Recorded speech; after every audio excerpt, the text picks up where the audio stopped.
À l'approche de la COP21 sur le climat qui se tiendra au mois de décembre à Paris, la CAP réunit ses partenaires pour échanger autour des thèmes de l'économie circulaire et amorcer la co-construction de boucles locales de recyclage des produits médicaux. Elle invite ses adhérents à se différencier grâce aux services de collecte et recyclage associés de leurs produits. La CAP travaille depuis 5 ans sur les problèmes de développement durable. Nous avons déjà réuni plusieurs fois des conférences importantes, dont une avec 800 personnes il y a 3 ans. Et je pense que nous avons une longueur d'avance en France et que cette longueur d'avance nous permet peut-être d'avoir une certaine expérience. Nous sommes plutôt satisfaits d'avoir organisé aujourd'hui cette deuxième réunion des fournisseurs, dans la mesure où nous sommes à quelques mois du sommet mondial sur le développement durable, en tout cas sur la réalité de notre atmosphère. Et nous avons l'impression, depuis 5 ans, que nous réalisons une certaine forme de lutte contre les problèmes de l'atmosphère, les problèmes de la surconsommation, les problèmes liés au développement durable, que nous avons pris un petit peu d'avance.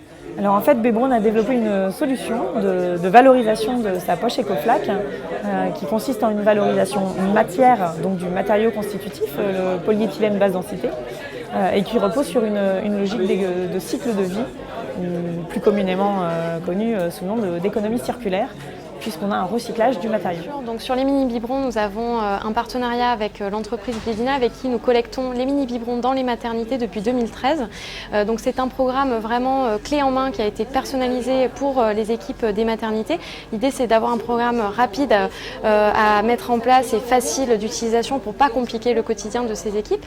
Donc les mini-biberons sont collectés puis ensuite recyclés en produits qui sont réutilisés dans les maternités. Donc on obtient du plastique comme ça fait à partir des mini-biberons qui ensuite va servir à la production d'objets comme des corbeilles de collecte en plastique qui sont ensuite utilisées par les maternités.